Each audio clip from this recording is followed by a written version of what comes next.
Muito bem, vamos lá. Bom dia, segundo colégio. Nossa aula hoje, tá? De filosofia. Nós vamos falar sobre o Kant, Immanuel Kant, extremamente importante. Foi também um cara que revolucionou a filosofia e nós vamos falar bastante sobre o pensamento dele, que veio mudar muita coisa, naquela briga eterna lá de racionalismo, empirismo, racionalismo, ele veio para deixar a marca dele. Mas nós vamos primeiro fazer uma introdução aqui do momento que ele está vivendo, o que está acontecendo. Então, deixa eu abrir aqui. Vai dar certo. Aí, vamos lá. Então, esse aqui é o Immanuel Kant, tá? Um alemão, e primeiro nós vamos falar alguma coisinha da metafísica, o que é o pensamento metafísico dele. Nesse módulo aqui, nós vamos estudar, gente, como que a concepção kantiana procurou oferecer alguma coisa, o que ele mudou com relação ao empirismo, tá? Então, vamos lá. Nesse módulo estudaremos como a concepção kantiana a respeito da natureza do conhecimento, procurou oferecer uma resposta a esse ceticismo, essa briga, essa coisa eterna que ficava lá, os racionalistas versus os empiristas que estão certos, os racionalistas estão errados, cada um tentando provar. Ele vem e vai deixar a sua marca aqui. Mas nós vamos estar vendo aqui que mundo que ele viveu, aonde que o Kant está vivendo, tá? Lembrando que é sempre importante o lugar que a pessoa está vivendo, a época que ela viveu, influencia, lógico, em tudo, maneira dele pensar. Se ele tivesse nascido 400 anos antes, ele não estaria escrevendo poderia estar escrevendo sobre outras coisas importantes para aquela outra época, mas para essa época aqui, talvez ele não estaria falando o que ele falou. Mas vamos lá, a Alemanha e o iluminismo. O iluminismo da Alemanha, ele é um pouco diferente do iluminismo dos outros países. Por quê? Porque lá tem um rei, um príncipe, tá? Um governante, que ele é muito de vanguarda, ele é muito aberto para as novidades. E como ele era de influência protestante, tudo que era contra Roma podia chegar lá que seria bem-vindo. Então, na Alemanha, o iluminismo adquiriu características distintas daquelas que se desenvolveram no restante do mundo. Afinal, ali, os princípios racionais não estavam em choque com a realidade política. E, basicamente, em virtude do protestantismo de Frederico II ter transformado o país em um centro cultural, no qual as muitas vertentes filosóficas sentiam-se bastante à vontade. Então, ele não tem problema nenhum com a Inquisição, ele não tem problema nenhum com o que os católicos criavam, ali estava tudo certo. Então, as pessoas eram bem-vindas, várias maneiras de pensar. Então, a Alemanha tem esse diferencial aí na questão do iluminismo dela. A Alemanha ainda não existia naquele momento, tá? Não era do jeito que ela é formada hoje, tá bom? Então, no século XVIII, tinha apenas um aglomerado de estados, pequenos principados, pequenos estados ali, e a cultura alemã, em consequência, era uma realidade que ainda necessitava de certas condições para se concretizar. Lembra do idealismo que nós chegamos a falar? Vamos falar ainda esse idealismo aí alemão que vai fortalecer a cultura alemã nas questões de literatura, de música, e aqui, no caso, a filosofia. Assim, ao tempo em que Kant escreveu suas obras, a situação na Prússia, que era conhecida a Alemanha, tá? Então, o cara nasceu na Prússia, prussiano, hoje ele é alemão. Era de extrema tolerância. Frederico II era um amante das artes e da filosofia. E, sob o seu governo, a Prússia havia se tornado um refúgio seguro e tranquilo para os que discutiam ideias que desgostavam Roma. O que é desgostar Roma? Que os católicos não gostavam, que lá em Roma, lá nos países católicos, poderia gerar problema, ter problema com a Inquisição, morrer. E na Alemanha eles estavam protegidos. Então, sob a proteção de Frederico II, Kant promoveu uma revolução na forma de compreender a razão como caminho para o conhecimento. Como que nós vamos adquirir conhecimento? Através da experiência ou através da razão? Através do racionalismo ou do empirismo? Nós já vimos o Hume, já vimos o Locke, já vimos Descartes, já vimos tantos outros aí que ficam naquela pegada de é a razão, não, é a experiência, não, a experiência, é a razão, ele vem botar um basta nisso e vai abrir, mostrar por que o caminho do conhecimento, então, você tem que compreender a razão. O Kant nasce em 1724, morre em 1804, tá? Lá numa cidade chamada Königsberg. Ele nasceu e morreu nessa cidade. Ele nunca tirou o pezinho da cidade aí, nunca viajou, nunca saiu. Mas o cara era tão culto, tão especial, que se ele narrasse assim a Torre Eiffel, alguém ia acreditar que ele estaria ali, que ele tinha estado lá e teria visto aquela torre. De tão letrado, de tão culto, de tão especial que essa pessoa era. Ele foi considerado o principal filósofo da era moderna. Kant operou na epistemologia, que a epistemologia é a parte da filosofia que estuda o conhecimento, tá? Então, ele fez uma síntese entre o racionalismo do Descartes, do Spinoza, do Leibniz, tá? Que impera aquela forma de racionalismo dedutivo que nós vamos ver já já. E a tradição empírica inglesa, do Hume, do Locke, do Berkeley, que valoriza a indução. Já nós vamos ver, lembrar essa coisa da indução, da dedução, como que é feito esse caminho, que é o caminho da lógica. Então, ele consegue pôr um basta nessa briga e um ponto de equilíbrio ali. O Kant também era muito conhecido pela sua método, ele era muito metódico, ele era um cara muito cheio de manias. Então, diz a lenda que ele tinha 2 momentos de caminhada, ou ele caminhava de manhã ou ele caminhava à tarde. Ele era tão metódico que diz a lenda, aí, as anedotas da filosofia, que se fosse de manhã, o sacristão podia lá acertar o relógio, que era da matriz da igreja, que eram 9 horas da manhã. Se fosse à tarde, era 3 horas. Ele não adiantava e nem atrasava 1 minuto. Então, vamos lá. Aqui, vamos particularizar para vocês lembrarem o que é dedução, o que é indução. Tá? Um parte do universal para o particular e o outro vem do particular para o universal. Então, a dedução, ela vai particularizar, tá? Você vai fazer um conhecimento através do conhecimento. Por exemplo, deixa eu lembrar um exemplo. Se você sai do universal para o particular, lembra daquele todos os homens são mortais, o José é homem, então você pode deduzir que ele é mortal também, que ele vai morrer. Porque se todos os homens até hoje morreram, aquele lá vai morrer também. A indução é o contrário, ela vem do particular para o universal. Você pega uma caixa de giz aqui, eu tiro um giz branco, outro giz branco, outro giz branco, eu tiro 99 giz brancos, você induz que o 100º vai ser branco também. Ou o exemplo lá que nós falamos lá na outra aula, que o sol vai nascer, o sol vai nascer, o sol vai nascer, o sol vai nascer, você induz que amanhã ele vai nascer também, até o dia que não nascer. Mas tudo indica que ele vai nascer. Então, são 2 formas de você buscar o conhecimento, através da dedução e através da indução.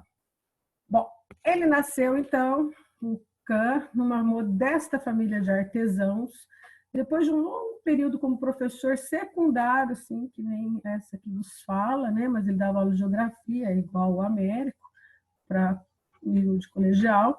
Ele foi, então, estudar filosofia, física e matemática, na Universidade de Königsberg.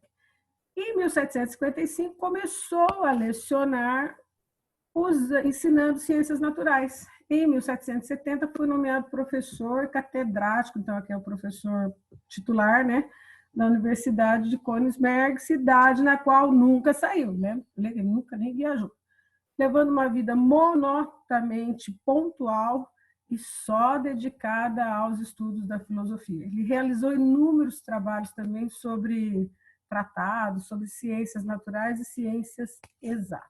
Então, o cara não era pouca porcaria, não. Kant é famoso, sobretudo, pela elaboração do denominado idealismo transcendental. Lembra lá que eu falei daquela mudança de pensamento dos alemães, está começando o idealismo.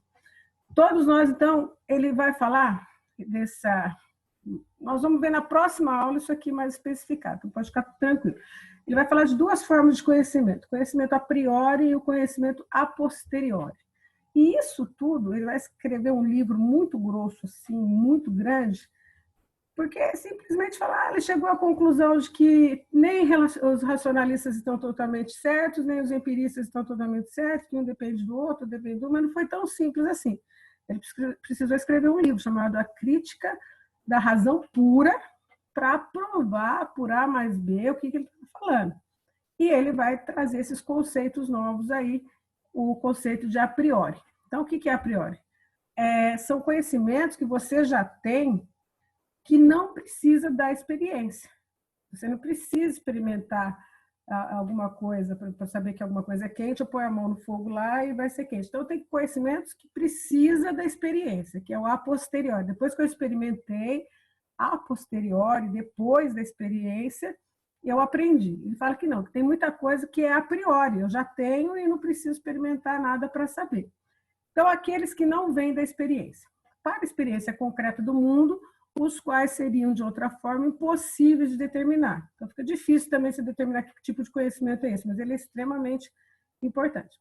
A filosofia da natureza e da natureza humana de Kant é historicamente uma das mais determinantes fontes do relativismo conceitual que dominou a vida intelectual do século XX. Aquela coisa do relativismo que vai contrapor com o absoluto.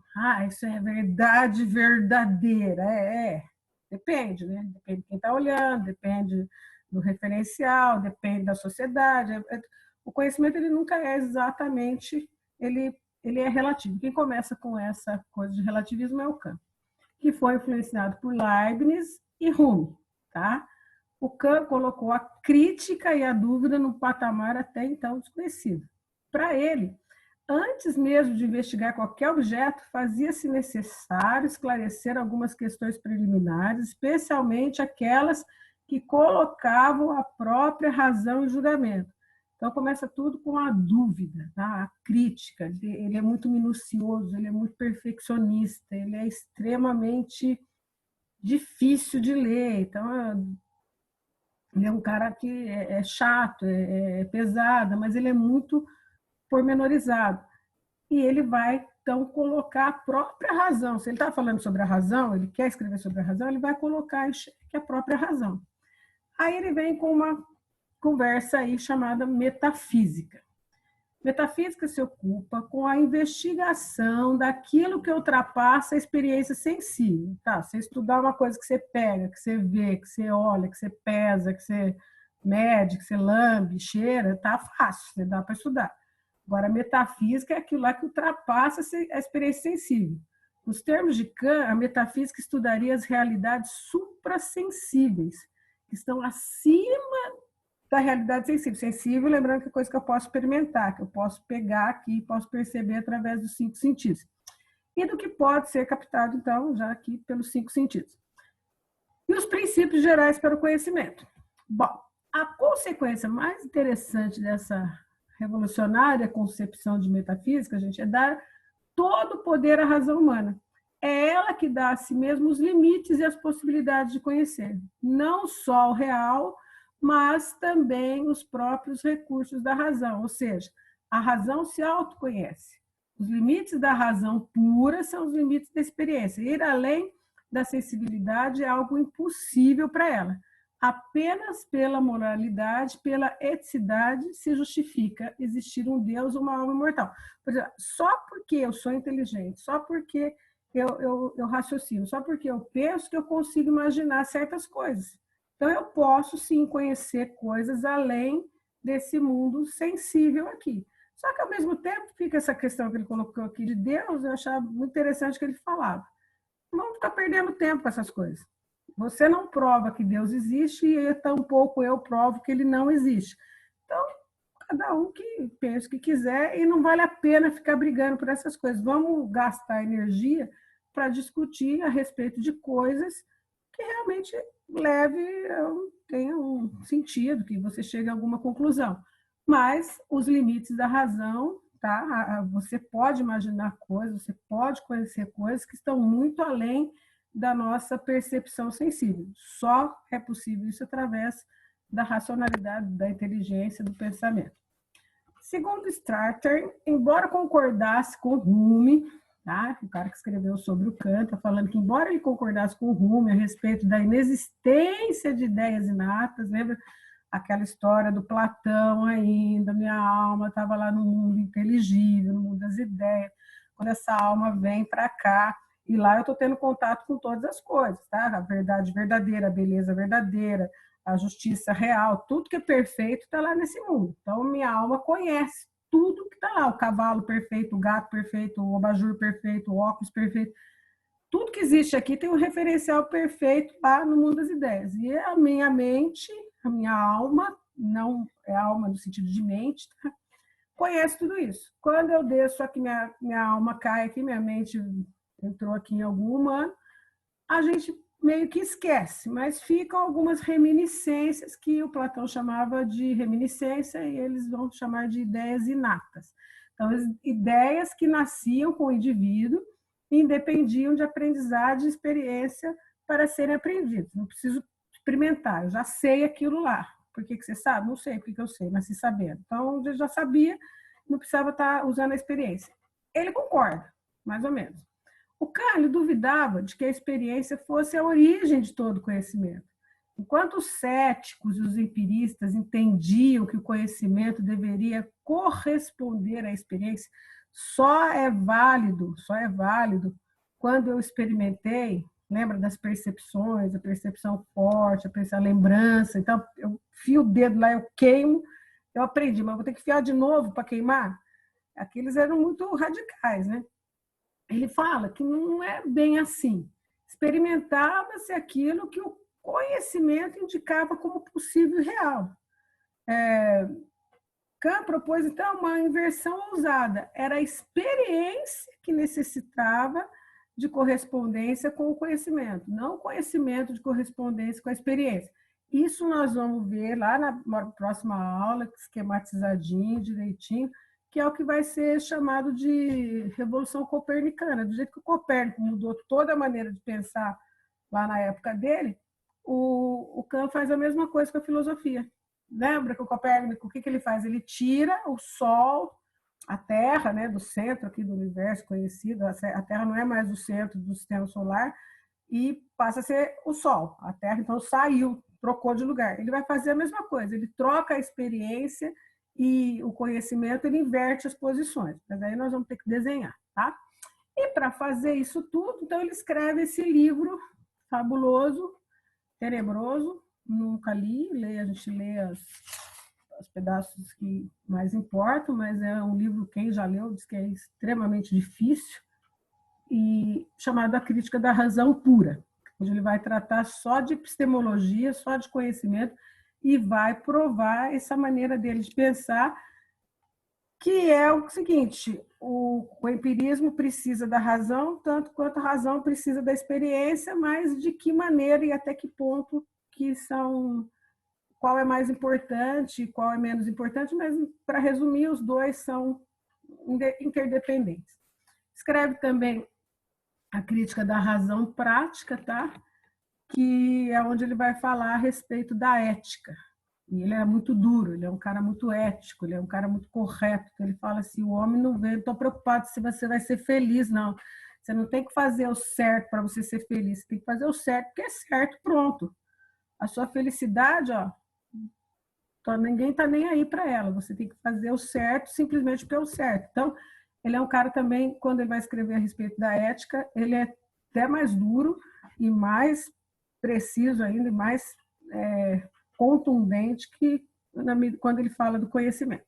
Então, na próxima aula, nós vamos falar mais a respeito da crítica da razão pura, então, de maneira mais esquematizada, com mais exemplos. Essa daqui foi só uma introdução. Falou? Por hora, então, nós vamos ficando por aqui. Vocês vão lendo, tá? Não deixem de ler a apostila, leia toda essa parte de introdução que já está aí com vocês. Pode ler um pouco mais para frente, porque aí, à medida que eu for falando, já vai ficando mais fácil, você já vai falar: opa, já vi isso, já li isso. E o que não entendeu, me manda mensagem. Falou? Beijo para vocês e até a próxima aula.